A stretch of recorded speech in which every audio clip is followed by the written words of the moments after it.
প্রিয় দর্শক, সাজ্জাদ কাদেরের প্রীতি এবং শুভেচ্ছা নিন। এই মুহূর্তে আপনাদের সামনে কথা বলতে এসেছি করুণ দশায় এনসিপি, এই প্রসঙ্গটা নিয়ে আপনাদের সামনে কথা বলবো। আপনারা জানেন যে এই মুহূর্তে গত 1 বছর যাবৎ ছাত্র সমন্বয়করা আলোচনার কেন্দ্রবিন্দুতে, ছাত্র সমন্বয়ক থেকে নতুন রাজনৈতিক দল এনসিপি আলোচনার কেন্দ্রবিন্দুতে। গত 22 জুন নির্বাচন কমিশনে আবেদনের, রাজনৈতিক দলের নিবন্ধনের আবেদনের শেষ দিন ছিল। এই শেষ দিন পর্যন্ত 147টি রাজনৈতিক দল নির্বাচন কমিশনে নিবন্ধনের জন্য আবেদন করেছে।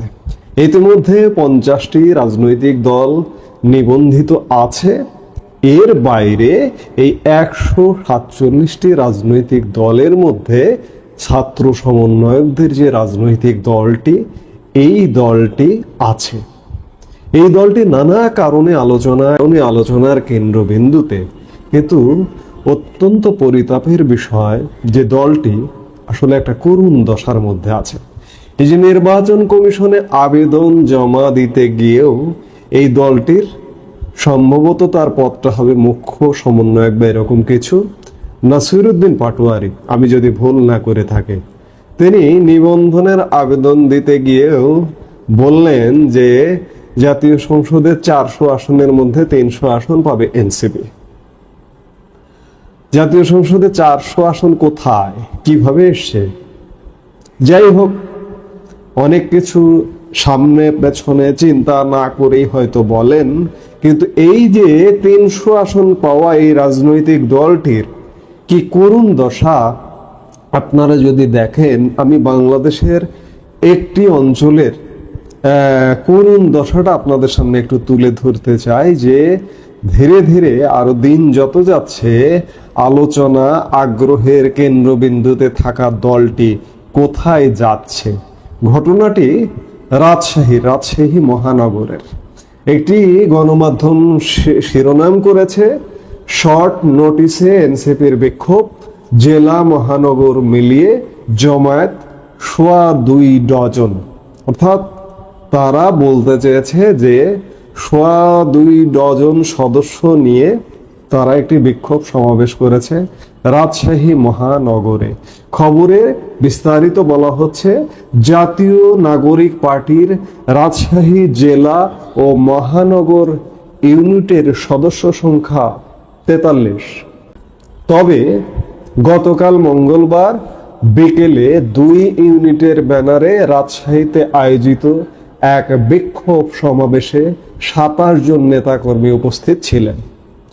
টোটাল জেলা কমিটি এবং মহানগর ইউনিটের সদস্য সংখ্যা 43।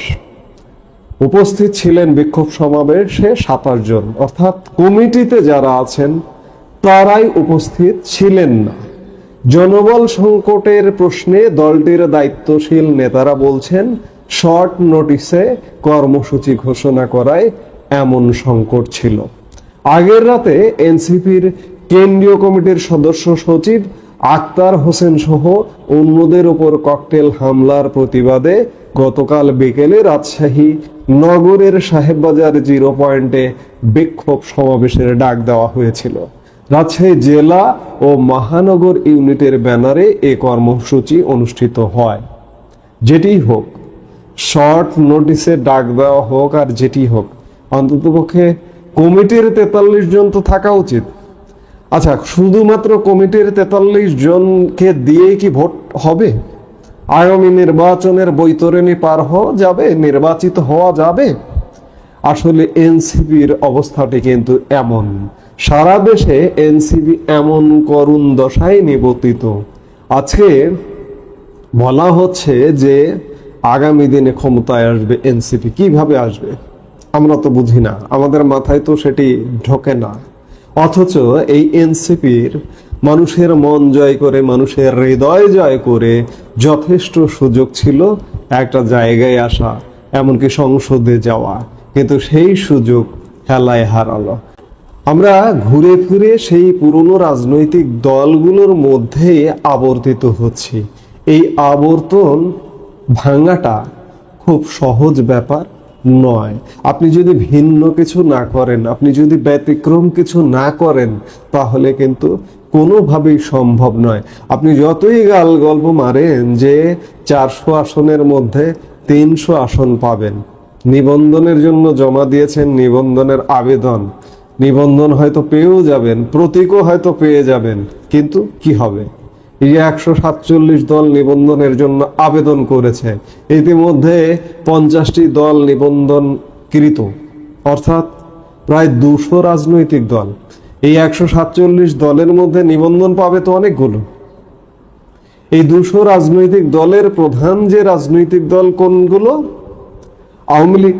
যদিও নির্বাচন কমিশন ইতিমধ্যে আওয়ামী লীগের নিবন্ধন স্থগিত করেছে, আওয়ামী লীগের কার্যক্রম স্থগিতের সুবাদ সরকারের একটি প্রজ্ঞাপনকে অস্ত্র ধরে নির্বাচন কমিশন এই কাজটি করেছে, কিন্তু আওয়ামী লীগকে তো বাদ দিয়ে হিসেব করা যাবে না, বিএনপিকেও বাদ দিয়ে হিসাব করা যাবে না। বিএনপিকেও যদি কেউ বাদ দিতে চায় সেটিও সম্ভব নয়। অর্থাৎ আওয়ামী লীগ বিএনপিকে ঘিরেই আমাদের রাজনৈতিক কেন্দ্র, রাজনৈতিক বলয় আবর্তিত হবে।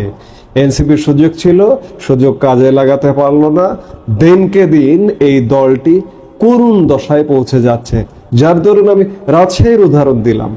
এটি শুধু রাজশাহী নয়, এটি সারা বাংলাদেশের চিত্র। অর্থাৎ মঞ্চে যত লোক থাকে, মঞ্চের নিচে তার থেকে শতগুণ কম মানুষ থাকে। আমরা বিভিন্ন সময় মঞ্চের চিত্রও দেখেছি। এনসিপি নামে আছে, কাজে নেই।